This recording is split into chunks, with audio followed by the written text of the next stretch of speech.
യേശുക്രിസ്തുവിൻ്റെ തേജസ്സുള്ള സുവിശേഷത്തിൻ്റെ പ്രകാശനം ശോഭിക്കാതിരിക്കുവാൻ ഈ ലോകത്തിൻ്റെ ദൈവം അവിശ്വാസികളുടെ മനസ്സ് കുരുടാക്കി. ദൈവത്തിൻ്റെ മാറ്റമില്ലാത്ത വചനം ശ്രദ്ധിക്കുന്ന പ്രിയപ്പെട്ടവരെ, സുവിശേഷം സർവ്വലോകത്തിനുമുള്ളതാണ്. സുവിശേഷം നമ്മുടെ കർത്താവും രക്ഷിതാവുമായ യേശുക്രിസ്തുവാണ്. എന്താണ് സുവിശേഷം? സുവിശേഷം എന്നത് കരുണാസമ്പന്നനായ ദൈവം നമ്മെ സ്നേഹിച്ച് നമ്മെ പാപത്തിൽ നിന്നും മരണത്തിൽ നിന്നും വീണ്ടെടുക്കുവാൻ നഷ്ടപ്പെട്ടു പോയ ഭവനത്തിലേക്കും തേജസ്സിലേക്കും പുത്രത്വത്തിലേക്കും മടക്കി വരുത്തുവാൻ ദൈവം മനുഷ്യവേഷമെടുത്തു. നമുക്ക് വേണ്ടി, നിങ്ങൾക്ക് വേണ്ടി, നിനക്ക് വേണ്ടി ഈ താണഭൂമിയിലേക്ക് വന്നു. നിങ്ങൾക്ക് വേണ്ടി ജനിച്ചവൻ ഒരുവൻ മാത്രമാണ്, അത് യേശുക്രിസ്തുവാണ്.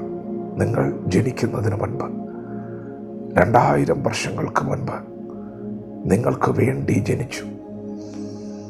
സുവിശേഷം യേശുക്രിസ്തുവിൻ്റെ ജനനമാണ്. യേശു കർത്താവ് 33 വർഷക്കാലം ഈ ഭൂമിയിൽ ജീവിച്ചു, നമുക്ക് വേണ്ടി ജീവിച്ചു. എന്നാൽ തൻ്റെ 33.5 വയസ്സിൽ നമ്മുടെ പാപത്തെ ചുമന്നുകൊണ്ട് യേശു ക്രൂശിൽ മരിച്ചു.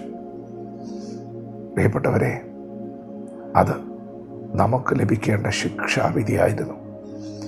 അത് നമ്മുടെ ന്യായവിധിയായിരുന്നു. നാളിതുവരെയും നാം ചെയ്തു പോന്ന സകല പാപങ്ങൾക്കുമുള്ള ശിക്ഷയാണ് യേശു ഏറ്റുവാങ്ങിയത്. നിങ്ങളത് വിശ്വസിക്കുന്നുണ്ടോ? നിങ്ങൾ തിരിച്ചറിയുന്നുണ്ടോ? അത് സുവിശേഷമാണ്.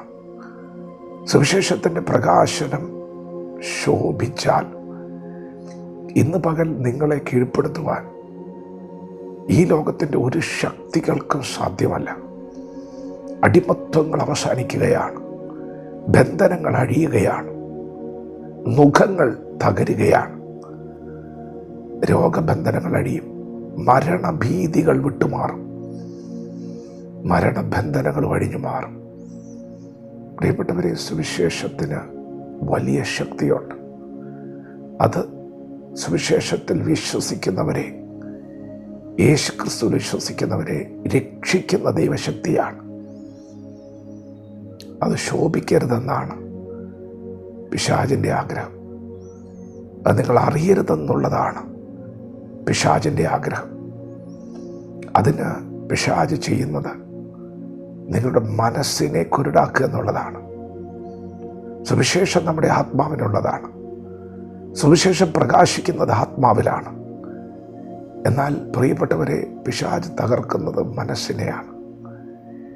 യേശു കർത്താവ് ശിഷ്യന്മാർ ഒരുമിച്ച് പടകിൽ യാത്ര ചെയ്യുമ്പോൾ പടകിൻ്റെ അമരത്ത് യേശുവുണ്ട്. ഭൂമിയെ സൃഷ്ടിച്ചവൻ, ആകാശത്തെ വിരിച്ചവൻ, ഈ ഭൂമിയിലെ സകല ചരാചരങ്ങളെ സൃഷ്ടിച്ചവൻ, വാഴുന്നവൻ പടകിൽ സഞ്ചരിക്കുകയാണ് നമുക്ക് വേണ്ടി. പ്രിയപ്പെട്ടവരെ, ആ യാത്രയിൽ പെട്ടെന്ന് ആ കടലിൽ, ആ നടുക്കടലിൽ ഒരു കാറ്റടിക്കുകയാണ്. കാറ്റ് വന്നപ്പോൾ തിര ഉയരാൻ തുടങ്ങി. ശിഷ്യന്മാരുടെ നോട്ടം മാറിപ്പോയി. ഗുരുവിനെ ശ്രദ്ധിക്കാൻ കഴിഞ്ഞില്ല. കാറ്റ് വരുന്നതും വെള്ളം ഉയർന്നു പോകുന്നതും അത് പടകിൽ കയറുന്നതും പടക് നിറയുന്നതും മുങ്ങുമാറാകുന്നതും കണ്ടപ്പോൾ ആ ചിന്തകൾ അവരുടെ മനസ്സിനെ തകർക്കാൻ തുടങ്ങി. അവർ നശിച്ചു പോകുന്നു എന്നൊരു ചിന്തയാണ് അവർക്കുണ്ടായത്. പ്രിയപ്പെട്ടവരെ, അത് മനസ്സിൻ്റെ തലത്തിൽ വരുന്നൊരു അറ്റാക്കാണ്. എന്നാൽ അതിനെയൊക്കെ പിടിച്ചു കെട്ടണം. ഇന്ന് പകൽക്കാലം ആ ചിന്തകളെയൊക്കെ പിടിച്ചു കെട്ടിയിട്ട് സത്യം തൊട്ടടുത്തുണ്ട്. ജീവിപ്പിക്കുന്ന വചനം, സ്വാതന്ത്ര്യം നൽകിയ വചനം, സൗഖ്യമാക്കിയ വചനം നിങ്ങളുടെ അടുത്തുണ്ട്. നിങ്ങളതിനെ സ്വീകരിക്കണം. സുവിശേഷത്തെ വിശ്വസിക്കണം, അത് ഏറ്റെടുക്കണം, സ്വീകരിക്കണം. പ്രിയപ്പെട്ടവരെ, കർത്താവായ യേശു ക്രിസ്തുവിനെ നിങ്ങളുടെ രക്ഷകനും കർത്താവായി സ്വീകരിച്ചാൽ, നിങ്ങൾ യേശുവിനോട് കൂടെ നടക്കാൻ തുടങ്ങിയാൽ, പ്രിയപ്പെട്ടവരെ, നിങ്ങളൊരു വെളിച്ചമാണ്. നിങ്ങൾ എവിടെ ചെന്നാലും നിങ്ങൾ പ്രകാശിക്കും. നിങ്ങളുടെ സാന്നിധ്യം കുടുംബങ്ങൾക്ക് അനുഗ്രഹമാണ്, ദേശത്തിന് അനുഗ്രഹമാണ്.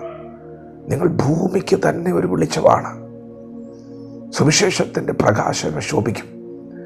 അത് നിങ്ങളുടെ ജീവിതത്തിൽ ശോഭിക്കും, നിങ്ങളുടെ കുടുംബത്തിൽ, നിങ്ങളുടെ തലമുറകളിൽ ശോഭിക്കും. അതിനെ മൂടി വയ്ക്കുവാൻ ആർക്കും കഴിയുകയില്ല. യേശു വന്നത് ലോകത്തിൻ്റെ വെളിച്ചമാകാനാണെങ്കിൽ, ഈ ലോകത്തിൽ ഇരുട്ടിനെ മുഴുവൻ പിടിച്ചടക്കുന്ന വെളിച്ചമായി യേശു നിങ്ങളിലൂടെ വ്യാപരിക്കും. വിശ്വസിക്ക്, വചനം വ്യാപരിക്കാൻ പോവുകയാണ്, വെളിച്ചം വ്യാപരിക്കാൻ പോവുകയാണ്. ഇരുട്ടിലിരുന്ന ജനം വലിയൊരു വെളിച്ചം കണ്ടു. നിങ്ങളിലൂടെ ഇരുട്ടിലിരിക്കുന്ന അനേക വ്യക്തികൾ, കുടുംബങ്ങൾ പ്രകാശിക്കാൻ പോവുകയാണ്.